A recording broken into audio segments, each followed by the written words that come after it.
They are the eternally blood-soaked. Theirs is a rage that burns hotter than 1,000,000 stars, stoked by the butcher's nails pounding in their brains and the waxing wrath of the Imperium itself. Beneath the whirring teeth of their chained weapons, 10,000 worlds and more have been drowned in gore. Yet no amount of slaughter will ever sate their lust for butchery, nor satisfy their bloody deity. They will never, ever have killed enough.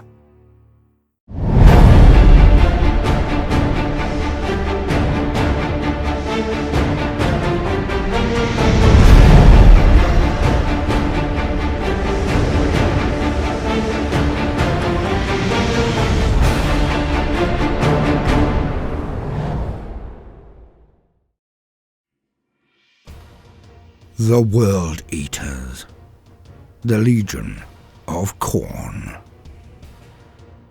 Welcome, gentle listener, I am Baldermort, your faithful servant, and I wish to introduce you to the factions, forces and faces of the Warhammer 40k universe, the grim darkness of the far future, where there is no time for peace, there is only time for war. Just a PSA. We have 2 other channels covering mythology and natural history, links in the description. And if you enjoyed this video, don't forget to drop a like on it. It helps us get noticed in the maelstrom of content now available in this niche. A heartening thing to see, so many new creators in the space. Yet it can mean competition can be fierce for your precious time. So if you want my particular blend of presentation to continue, give us a hand with a like, share or comment to grease the wheels. Now, let us proceed. For today, we shall be wading neck-deep in gore. For today, we are to discuss one of the most underrated legions of them all. Often I hear or read queries from all and sundry about this band of horrors. How do they function? How do they recruit new Marines? How have they not butchered themselves into the annals of history? Who leads them? Is there anything beyond carnage for these Marines? And I intend to answer as many of these questions as possible. For the subject of today's entry is the 12th Legion of the Astartes, previously known as the Warhounds, the traitors who have carved a red wake across the galaxy time and time again. For today we discuss the Eaters of Worlds. Now I would note that I already have a few videos on the World Eaters and their dark god of blood and skulls, Khorne. So you can scan this video description to get up to speed on some of the previous and more basic elements, as we are going to breeze through or synopsize many an element of history of the Legion for efficiency's sake. But make no mistake, this is not an elongated entry on Angron. This was covered last week in the Arcs of Omen breakdown. This entry is a deeper look at the Legion itself, and the new lore released or clarified in the Codex for the World Eaters, Khorne's own legion. The World Eaters began their existence as one of the legions of the Emperor, not only in his great crusade to reclaim the stars for humanity, but even before that. They were only active rarely in the Unification War, seeing only one engagement of any note, the Sar Afrik campaign, but they were present, held in reserve for much of the conquest of Earth, now called Terra, and then the solar system itself. Some say this was due to their brutal methods of war, far outstripping all other legions in their ferocity. Perhaps only the Rout, who became known as the Space Wolves, could match them in this regard. Back then, they were called the Warhounds. And many now believe that the Emperor always had them in reserve as a threat, a dire warning to all. Rebel? Drag your feet or perform even the slightest form of insubordination, and the Emperor would unleash the Warhounds on any recalcitrant formation. Of course, the Emperor also had his 8th Legion, the Night Lords, as a very public deterrent to insurrection. But the Warhounds were not for showy, highly public events. They were for the termination of any force within hours, secretly, but swiftly done. Not that there is any record now extant that shows of their use in this way, but then, with the record-keeping of the Imperium as it is, who but the Emperor would ever know? During the Crusade, before they were reunited with their Primarch, they were often broken into smaller formations and then doled out to other task forces. With the warhounds at the tip of any spear, in the forlorn hope of any assault or battle, even the relatively lethal forces of the Imperial Army would have them to bring terror and slaughter to the foe. The warhounds were even then a weapon of last resort, for they are rumoured to have been recruited from the most dangerous, violent and vicious of all supplicants to the Astartes, the Space Marines. Hence they were a never well-ordered and disciplined army of shining knights, as some legions believed themselves to be. They were not really on any grand campaign to lead humanity out of darkness, slavery and superstition, as so many others believed. No. They were always butchers. Always the most aggressive and headstrong of all of the legions. And the return of their Primarch to them did nothing to ease this, as it did with the return of Sanguinius to the Blood Angels. If anything, the finding of their Primarch, Angron, only made matters worse. Far worse. For Angron was a broken thing. He had been mutilated by the implanting in his very brain of the butcher's nails, an artifact of the dark age of technology. It made him experience perpetual pain, and he brought that pain to first his sons, the Warhounds, and then through them, the entire galaxy. Angron renamed his legion the World Eaters, and he treated them as harshly as any enemy. He decimated them for not matching unrealistic quotas for conquest. He used them like cannon fodder, to a degree only matched by the Lord of Iron, Perturabo, the Primarch of the Iron Warriors. Yet his disdain for them was as palpable as that of Conrad Cur's to his own legion, the Night Lords, the legendary Eights. Thus, when he led them across the stars, the Emperor did not take any time to train or hone or heal Angron, as he had done with near all of the other Primarchs.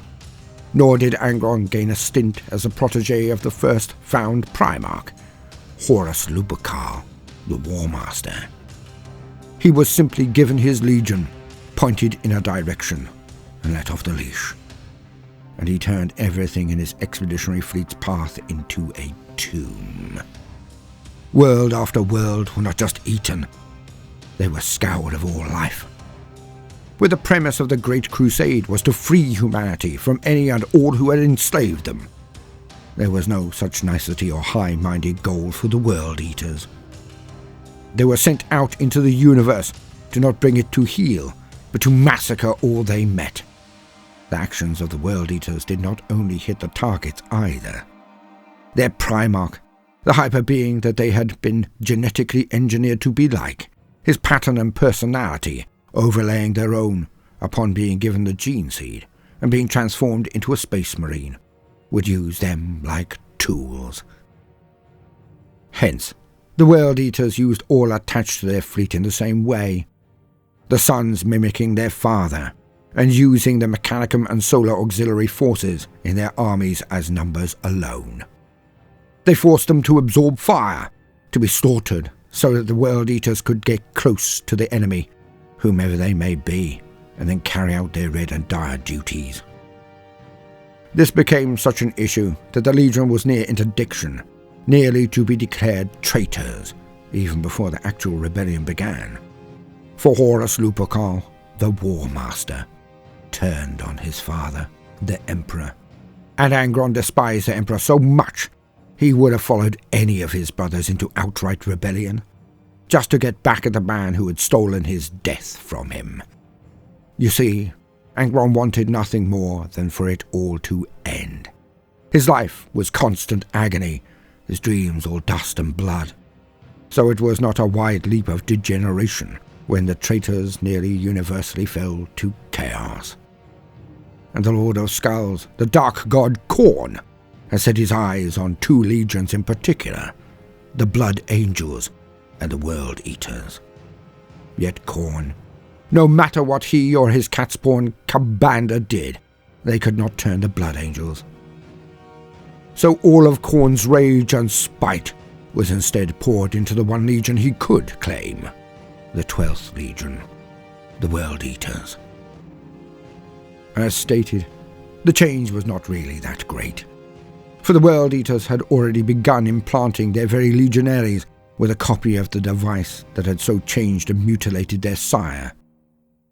Wishing to be closer to their father, the World Eaters were already rage-filled horrors whose brains were being destroyed by their own implanted butcher's nails, so it became only a matter of who they served, switching their loyalty from the Emperor and his Imperium to the Chaos Guards and Khorne in specific.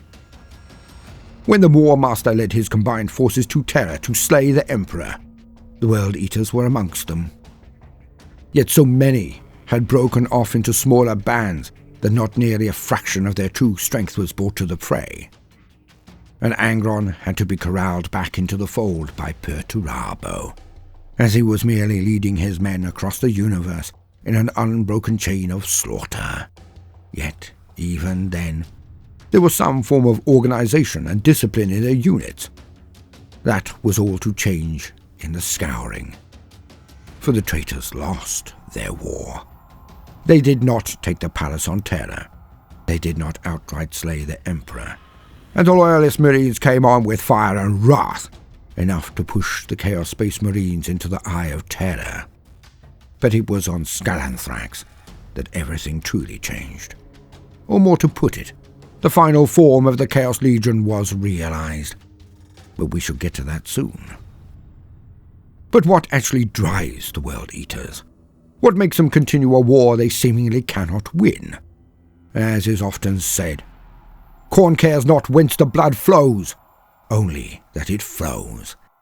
Meaning that their own god cares not one whit if they kill others or themselves, as long as there is killing. So what prevents them from just turning on each other in one huge gore-ridden explosion of violence? Let us first truly try to understand the mindset of the Khornate warrior and the World Eater before we explore that question. And so, for the very basics, let us lean on existing wisdom. To quote, "The purity of slaughter. To live as a World Eater is to know little besides constant pain, violence, and death. For some of their number, existence itself is torture, the nails' relentless pounding driving them to madness. Other World Eaters embrace their suffering and welcome their rage, believing that resistance only makes it worse, or that an agony-fueled existence is a pure form of Khornate worship. To his worshippers, Khorne is uncomplicated, for he cares not from whence the blood flows. To a select few with the intellectual capacity and presence of mind to articulate this, accepting the inevitability of death and suffering as a recognition that nothing truly matters. They believe that losing oneself to slaughter and violence is to find the only true peace, to be one with the truest state of the universe, its primal savagery.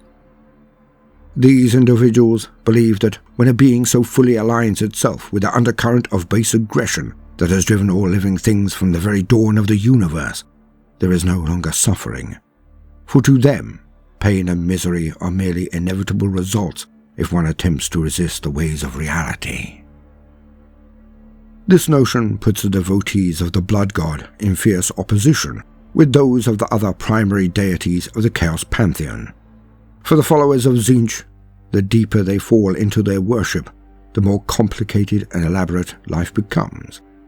There is no peace in tracing and manipulating the myriad strands of fate. For those who devote themselves to Slaanesh, and thus hedonism and excess, life is all about feeling every sensation to its greatest extreme. And so for them, escaping from suffering to find peace is a precise opposite of what they seek to achieve. Perhaps there is least conflict between the ideals of Khorne and Nurgle, but there is a lack of violent action in stagnation and decay that is insufferable to those of the Blood God's worshippers who seek the solace of slaughter. It must be said, however, that the path of glory, also known as the Road of Skulls by those who follow Khorne, is a unique experience for all who take it. Few aspiring champions have enough presence of mind to see the potential for the white-hot purity of being and purpose that can be found when one achieves oneness with violence. Many on the path resist in one way or another. Perhaps they seek to maintain their identity, or cannot shake off their desires for worldly power. For the least fortunate, they become hideously mutated chaos spawn. One might be forgiven for believing that becoming a mighty demon prince is a symbol of true ascendancy. But to the so-called sages of slaughter, who seek the true solace of violence, there the demon prince is to be pitied, for they are forever trapped in this life by the nature of their own apotheosis. After losing themselves in violence time and time again, sages of slaughter arrive at a mental, physical and spiritual place where there is nothing but a flow state of killing. They become one with rage itself, and their hearts beat in time to the pulse of the butcher's nails. Yet the road to this point is long, narrow, steep, and full of dangers. It begins with a World Eater's nature as a space marine, a warrior psycho conditioned to follow. Even if they throw off the yoke of one lord, they will eventually find another leader or cause to which they feel compelled to devote themselves. Some World Eaters, especially those who become sages of slaughter, see this and accept it, to a greater or lesser extent. By following Khorne, who is said to view his servants as living weapons of slaughter, without pretending otherwise, they choose to serve the deity they see as the most honest. The World Eaters appreciate the straightforwardness of this arrangement. There is a simple purity in embodying the blood god's creed. For those exhausted by their endless battle with the butcher's nails, this sense of purpose can run deeper still, so that some warriors seek the oblivion of succumbing entirely to the device's demands for slaughter. Such psycho-spiritual journeys lead some scions of Angron to a place of solace in slaughter. Most will fail on the way, some killed, some captured, some hideously mutated. But those who remain become warrior hermits who live by killer instinct alone. They appear without warning where skulls pile high and blood flows deep. Such is their aura of implacable will and elemental ferocity that they can stride aboard a Chaos Champion ship and none will bar their path.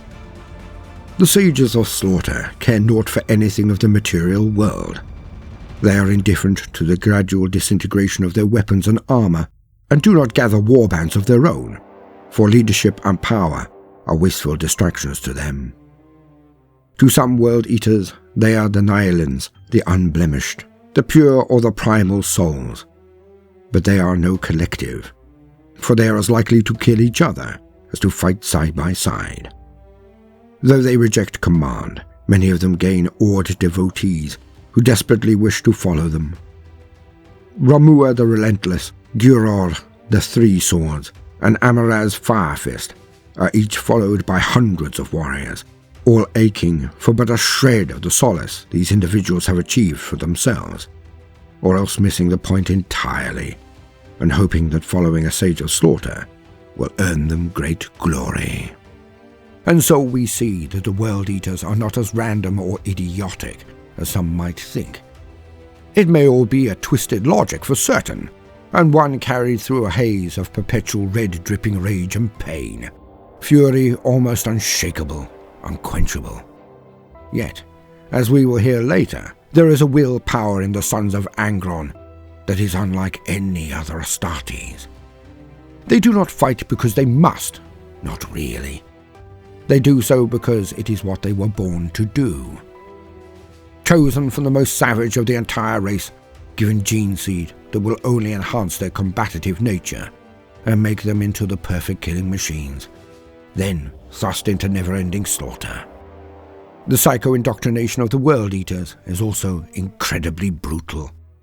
Their minds shattered and put back together again, yet they are more servile than any other if directed by a powerhouse. They flock to each other, always willing to slay, to smash and kill, yet always wanting more to be unleashed.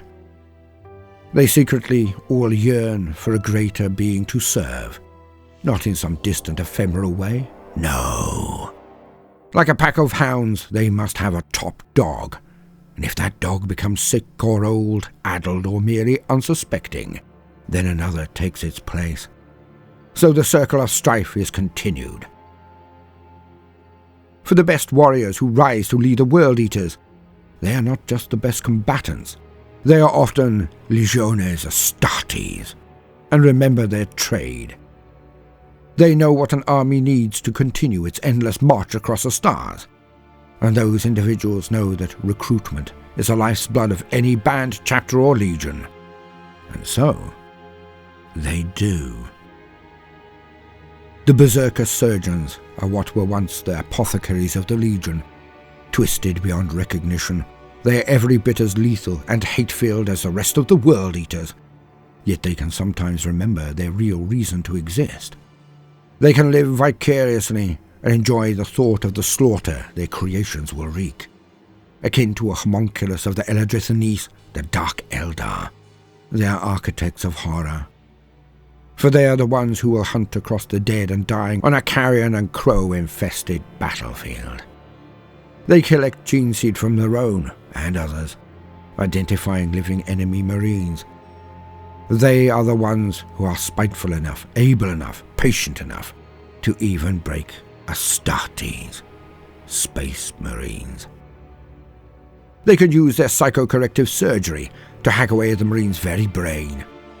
And what comes out of that surgery is nothing more than a dribbling wretch, but one the World Eaters will call brother. For not all of the gene seed of the World Eaters is stable, let alone when they existed in the Eye of Terror, where the warp overlays real space, corrupting anything within its sphere, even space marine zygotes and DNA. And it would be doubtful that their Primarch Angron could even provide more samples, as he is far more of the warp now than of reality. For this is how the Legion always maintained its numbers when they fought first for the Emperor, then the War Master. Their own butcher's bill was eye-watering, as was the Iron Warriors. And like the Iron Warriors, they managed to produce Marines amazingly swiftly.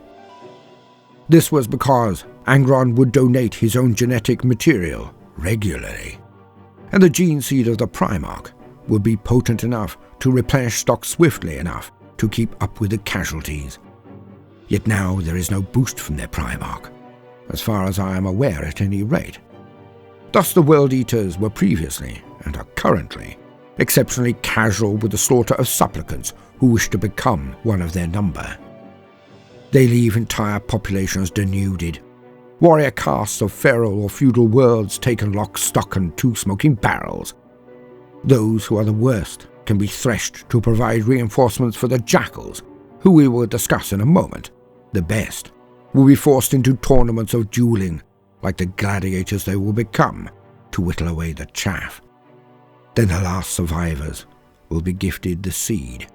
They will become space marines, and then they will be gifted the nails, implanted in their very brains. Renegade chapters of Marines can be turned to evil, to the worship of the great god Khorne. Then they entreat the World Eaters, and if they are accepted, the Berserker surgeons will gift them with the nails, and absorb them into the warband. Loyalist Marines can be converted. The least efficient method, but possibly the most ironic and entertaining, of course.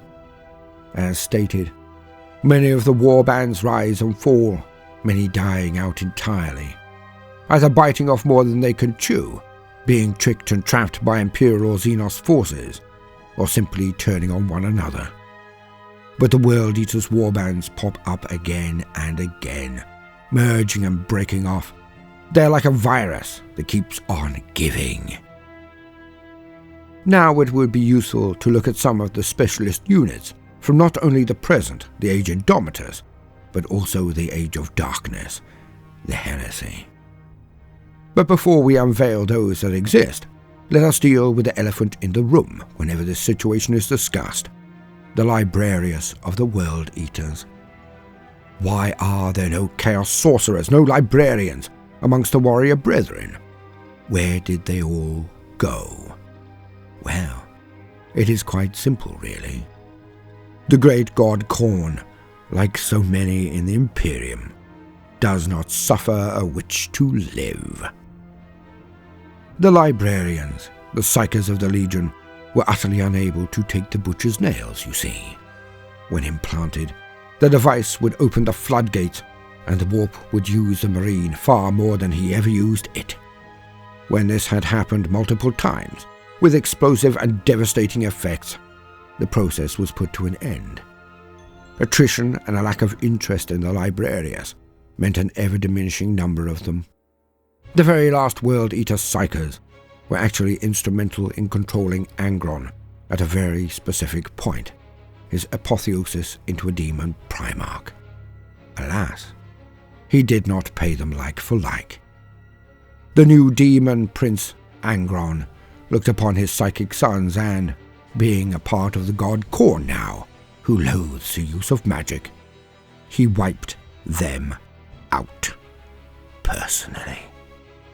And from that time until now, no psyker has been thrown up from the bloodline of the World Eaters. Now, onto the real meat of the matter, the specific units of the World Eaters. The Red Butchers. During the Great Crusade, the seed of Angron sang out regularly, his sons devolving into killing machines, berserkers without restraint. And they were put down as swiftly and efficiently as any blood angel succumbing to their own curse, the Red Thirst. Yet when the World Eaters went into open rebellion with Horus, these berserkers were treated entirely differently. Instead of being an anomaly that could gain the entire Legion's censure, and thus extermination by the Emperor, they were now viewed as superlative weapons of war. For that is all the World Eaters ever were to their sire. Tools to be used. Angron, who so hated his father, acted more like him than many would be comfortable with believing. He ordered those taken by the Red Mist, the Veil of Rage, to not be destroyed, but enhanced. He arranged for them to be given tactical dreadnought armor, Terminator warplate, and formed them into units of pure horror. For there is little in the galaxy, even then, that could pierce the protective armor of the Terminator. He would give them cataphractii armor, 2 power axes, and then hurl them at any position or formation that needed killing. And without exception, this is exactly what they did. They butchered everything in their path. Still active today, the Butchers are one of the most terrible and unstoppable of all Terminator elite of any Legion. No, they would never be as effective as some in protracted engagements, where cunning, discipline and courage were required. But in the charge, against a set target, they were almost unsurpassed in their power. Rampager squads. Now I have covered these units in another entry, which I will put in the description, so go and enjoy at your leisure.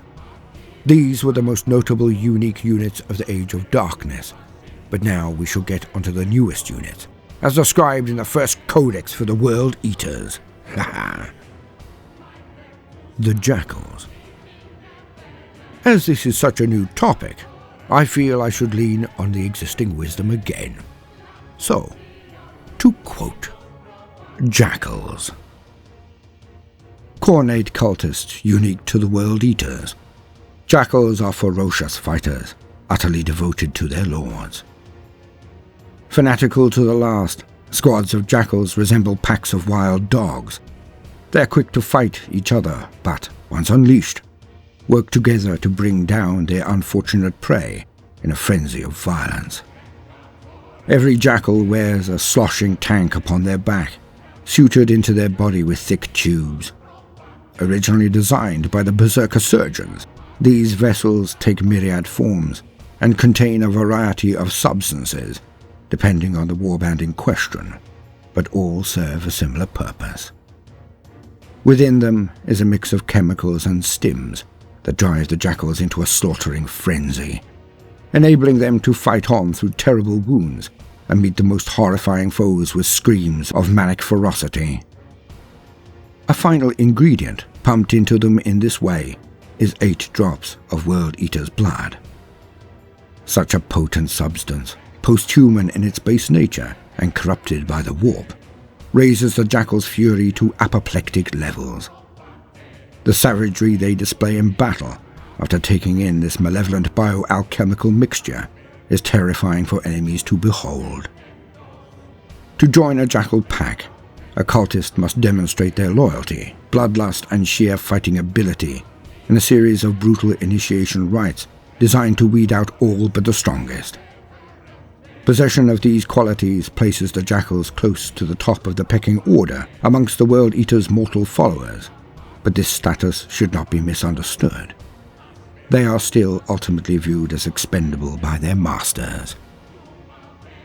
Most World Eater's warbands make use of jackals to one extent or another, seeing them as a way to fight larger battles, and thus see more blood flow for Khorne. Warbands such as the Tide, Horcrux's Elect, and the Murder Bringers are amongst those noted for their extensive use of jackals, unleashing thousands, sometimes millions, of these crazed fighters upon their enemies. End quote.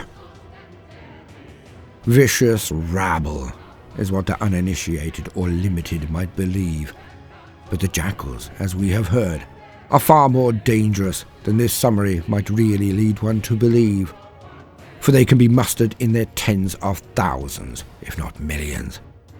That level of rage, hatred, and drug-addled frenzy is difficult to really deal with.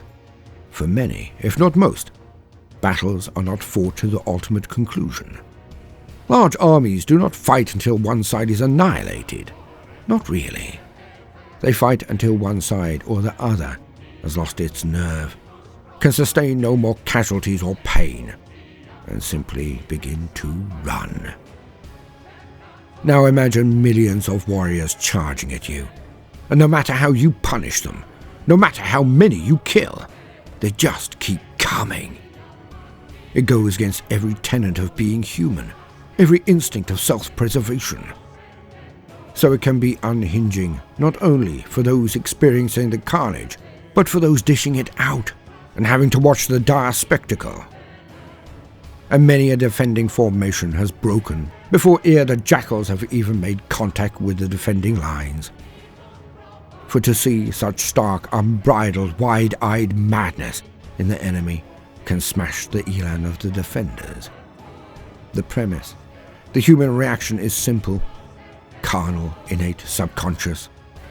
If these madmen can take this level of violence and keep coming, there is literally nothing we can do to stop them. Nothing. And thus, defenders will drop their weapons, lose control of their bowels, and then run.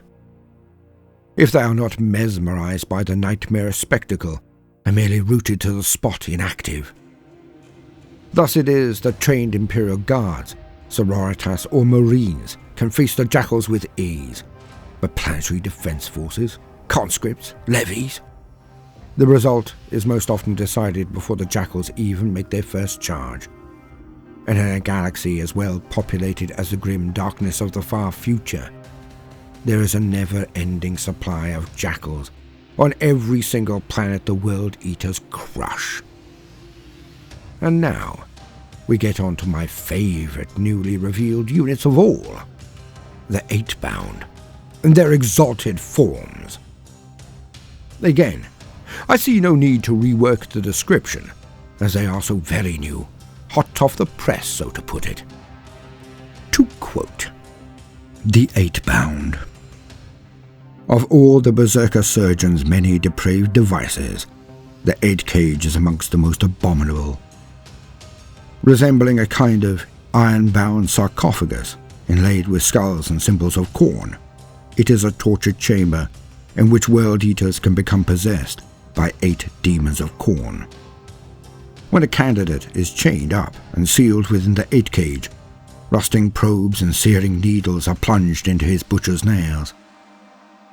From the moment the cage is bolted shut, His mind is thrust into the blazing fringes of the warp, for as long as it takes for him to be defeated or emerge victorious in a spiritual battle with soul-thirsting Khorne'd entities. Those outside the cage hear thrashing, screaming, and the rattle of chains, but none know truly what occurs within, for the experience of each subject is unique. They may experience literal battle in a blood-soaked arena amongst vast dunes of bleached bones or atop mountains of skulls, their rage manifesting as axes in their hands. Others must prove their worth subject to endless torture at the hands of sadistic cackling demons. Those who lose their spiritual battle face terrible fates.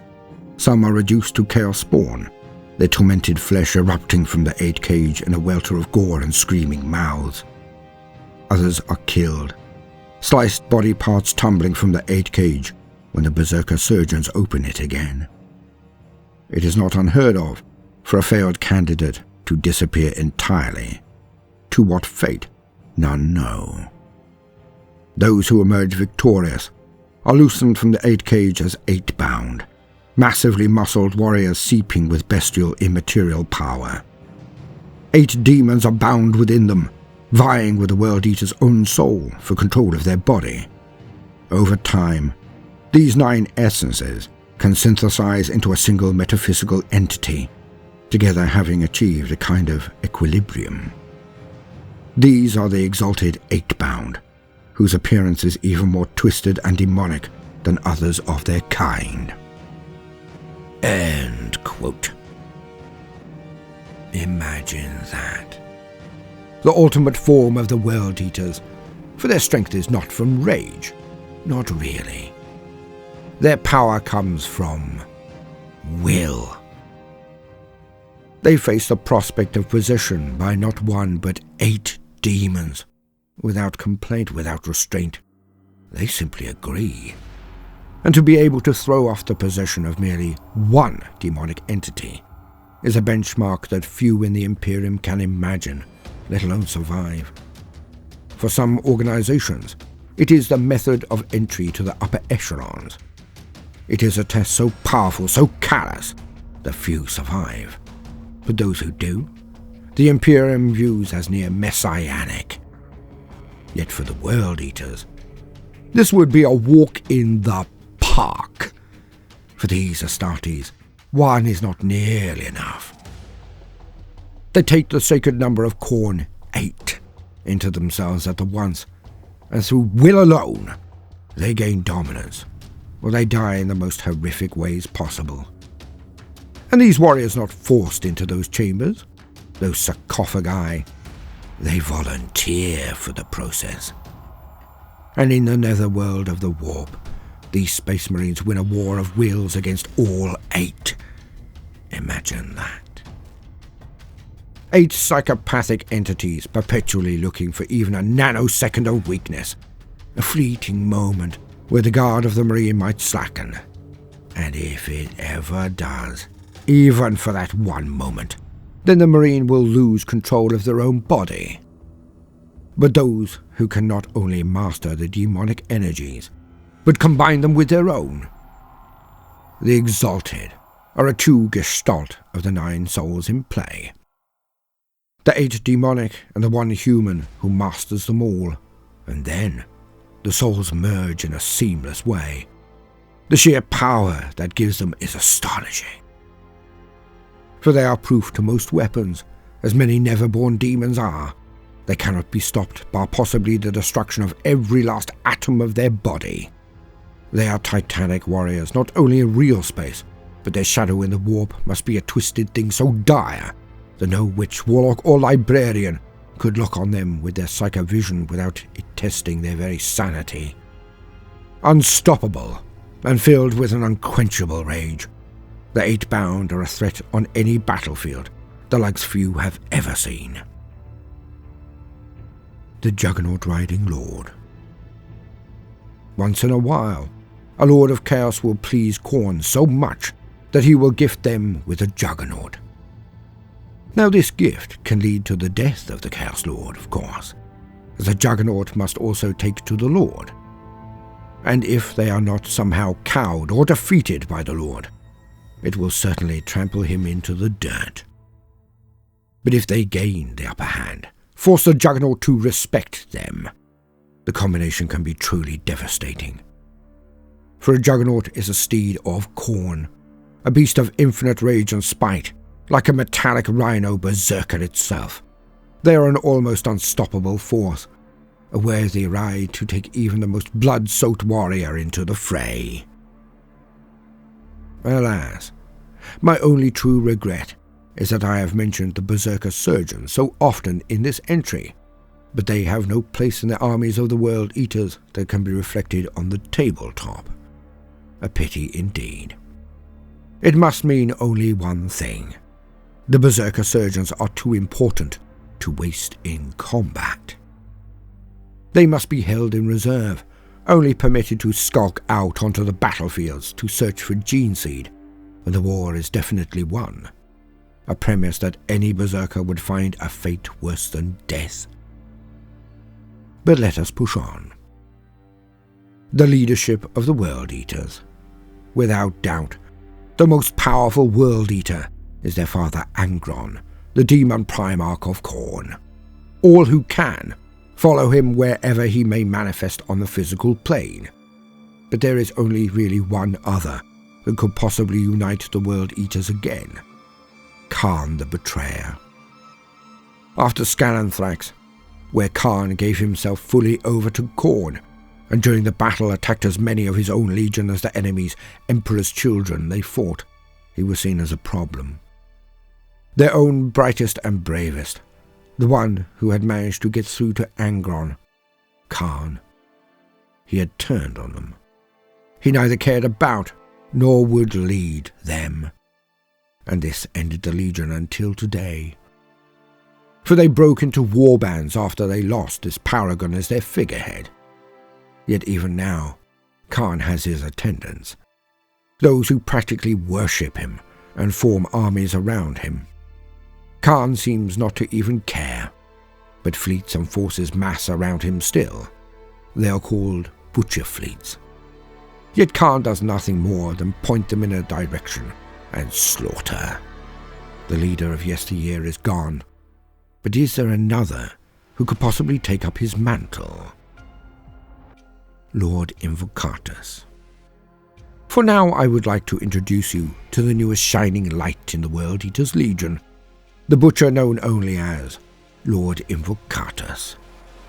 To quote, Lord Invocatus, the winged axe, Khorne's thunderbolt.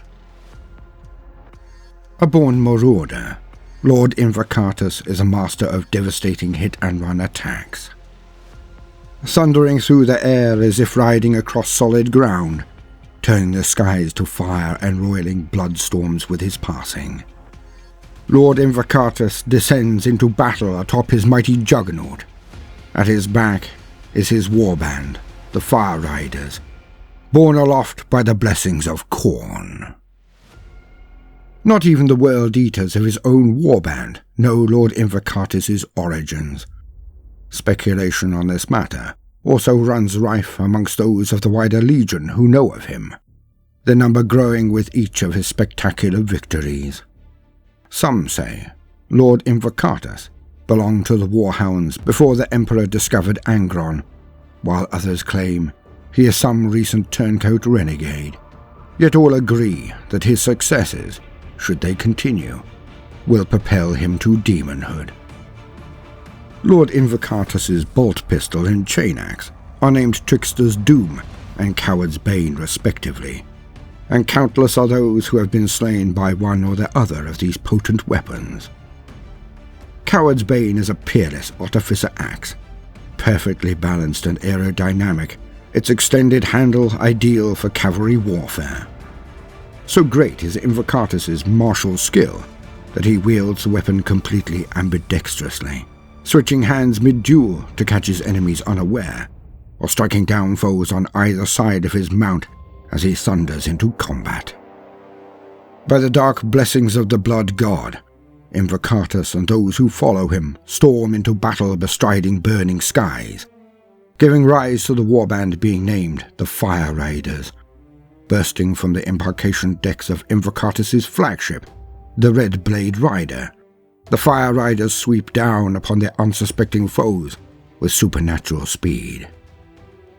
None anticipate Khorne'S warriors, armored transports, and predacious aircraft descending from on high in such a manner. Mobility is essential to Lord Invocatus and the Fire Riders. Without it, their raids would quickly become bogged down, with successful hit-and-run attacks becoming impossible. While other World Eater warlords scorn Invocatus' tactics as cowardly and uncommitted to true slaughter, they fail to appreciate the lethality of his methods. Invocatus has seen many a World Eater's warband get sucked into conflicts that have descended into hunts for lone survivors across corpse-strewn battlefields when they could have been pursuing fresh butchery elsewhere. By contrast, the winged axe strikes swiftly and moves on, seeking always to maximize the amount of blood he and his warriors shed. To him, effort spent purging a world to its last soul is wasted if a worthier target can be found and destroyed elsewhere. The methods of war employed by Lord Invocatus require a level of coordination that even disciplined and highly ordered forces would be hard-pressed to achieve. For an army of World Eaters, such a state of affairs might be thought all but impossible. Yet Invocatus possesses a terrifyingly singular will that manifests as an almost supernatural control over his followers. He is a master of the precisely timed assault, knowing exactly when and where to apply the correct amount of force and when to withdraw. Yet for all the subtlety and nuance such methods require, Invocatus is still a World Eater. And with each moment he spends maneuvering his forces, his killing fury builds. When he and his warriors strike, this wellspring of wrath is explosively unleashed. Invocatus and the Fire Riders demolishing all before them in a storm of bloodshed that leaves the few survivors catatonic with shock. Alongside his ironclad self-control, Lord Invocatus possesses a predatory instinct for spotting and outwitting enemy traps and ambushes. Many a wily commander will present a weak front, only to reveal in the heat of battle a hidden core of elite warriors, ready to annihilate any who take the bait. Invocatus not only has a preternatural talent for detecting such schemes, but reserves a deep well of hatred for those who attempt to employ them. Complementing this, Invocatus wears the Bloodstorm helm, through whose crimson-tinged sight he is able to perceive the nervously beating hearts and duplicitous thoughts of hidden enemies, as though they were empiric signal flares. Once the skull of the demon, Juggernauts, whose essence is now bound within it, the helmet is said to have been crafted for one who has earned the mantle of Khorne's own huntsman. Combining this powerful artifact with his innate gifts, Lord Invocatus can see even the most elaborate or well-crafted ambush before it is sprung. Being a warrior of Khorne, Invocatus' way of dealing with such duplicity is to punish it with brute force. Knowing the locations of the ambushers, the winged axe leads his warriors headlong into the trap, like a mailed gauntlet thrust down a monster's gullet to rip out its beating heart. Invocatus directly assaults the foe's revealed positions, overrunning them and spreading panic and bloodshed, as those who thought themselves predators now realize that they are prey. These tactics invariably result in massive casualties for Invocatus' forces, but to him this is acceptable. For every death spills blood for Khorne. Lord Invocatus' tactics have won him innumerable victories and claimed countless skulls for the Blood God. One of his most infamous triumphs was over the Death Watch of the watch fortress called Ebon Vale. The Death Eaters poured from the skies in a gore-slicked tide, joined by the demon engines of the Brazen Beast's renegade warband. Though the watch fortress's defenses were elaborate, with multiple concealed sally points and cleverly designed bottlenecks, Invocatus identified them all. His warriors slaughtered hundreds of loyalists and stripped their armories bare of war gear and artifacts before the master of the Free Riders ordered their withdrawal to seek out fresh hunting grounds. There are few of the Winged Axe's victories that display his disregard for his followers more than that achieved in the Rengar system. There Lord Invocatus and his forces tore apart a Hrad migration fleet, but their own casualties were horrific. Those who did not succumb to the aliens' weapons wasted away to dust thanks to the Hrad's time distortion powers. No World Eater, barring Invocatus, survived the battle. Kalguruth, steed of the burning sky. Sparks and flames burst wherever Kulguruth's brass-shod hooves strike. Its eyes burn with wrathful bloodlust, and smoke belches from its nostrils. Invocatus won this Juggernaut steed, along with the Bloodstorm helm, long before he became famous within his legion, after completing the mysterious deeds he collectively calls the Road of 8 Bloody Steps. The demon, Jukor, once rode Kulguruth, and without that entity's enduring presence within the Bloodstone helm, Invocatus could never hope to master his mount in war. Thanks to the helm, Lord Invocatus can feel all that Kalguruth feels, and the bond between warrior and steed has become strong. He knows how the Juggernaut hungers to kill, and never fails to give the beast the opportunity. Kalguruth possesses all the rage and hatred of its kind, and these traits only spur Lord Invocatus on in battle, fueling him like a kind of drug. It takes every ounce of Invocatus's strength to resist both the pounding of the nails and the primal urges of his demonic mount. But as yet, he has not once lost control in battle. To Invocatus's mind, only the worthy can ride such a mighty beast of the blood god, proving their strength through their ability to assert their dominance. It is through the unknown powers of the Juggernaut, and those of Khorne flowing from it, that Lord Invocatus is able to race across the skies with his hosts of warriors in tow.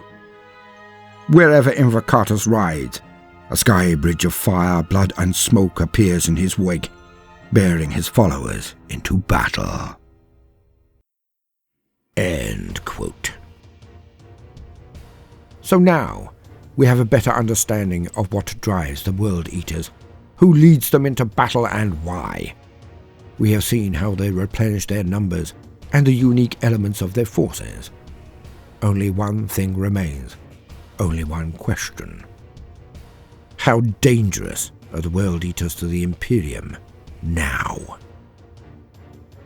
Angron has manifested in the real world and cannot be held back from it any longer. If he is somehow brought low, impossible as it may seem to even consider, then he will be back within 8 weeks, 8 days and 8 hours. He cannot be removed or banished for any real time span. Thus, the World Eaters can be guaranteed at least some form of cohesion. Khorne rides the stars with 1 million men in his comet, thousands of them being World Eaters, and the warbands of Khorne are rising more than ever before. They can recruit from every world they scourge, not just in jackals, who plump out their forces with a veritable tsunami of psychopaths, but they can also refill their rosters of space marines. They can convert and control any who face them if they are defeated. Hence the only forces that can truly be sent to stop their advance are the ones you least want to perform the role. For the loyal Space Marines are the ultimate and final deterrent to a World Eater assault, yet it is a gamble of incredible stakes, as they can be culled and then converted to the side of the World Eaters by their grisly berserker surgeons. So those sent to stop the Sons of Angron could end up joining their ranks. With the power of the warp bleeding into real space across the length and breadth of the galaxy, there is no shortage of never-born demons who can also augment their forces at any time. They are still able to deploy all of the panoply of war that any other traitor legion can muster. Hellbrutes, Chaos Spawn, Land Raiders, Defilers, Predators, Annihilators, Forge Fiends, Mauler Fiends, Rhinos, Helldrakes, and of course, at need, the Dreadlord of Skulls. The World Eater fleets, as has been revealed in the Arcs of Omen campaign, are neither threadbare nor small, In fact, the fleets of the World Eaters are as mighty as they had been during the Crusade. The World Eaters are now led by their demon Primarch, able to strike near anywhere in the galaxy at their whim, due to the tear across reality, the Cicatrix Maledictum. Now, never before have they been such a threat, arguably even during the Horus Heresy. Surely, this is the prophesied time of ending. Let us hope the Rabute Gilliman is joined by some of his errant loyalist Primarch brothers soon, for even he, even the Avenging Sun, cannot face all of this alone. And if he fails, then the one war cry may end up being ripped from every body in the human race. Blood for the Blood God! I have been Baldermort, your faithful servant. Now if you enjoyed the video, then subscribe and like and all that stuff. And join me every Friday as I take dives into the Warhammer universe, or check out our other channels on natural history and mythology, links in the video description. Support the channel via Patreon, merch, notification button, you know the boogaloo. Until next time, no matter what you do today, do try to make some time for fun. Toodaloo.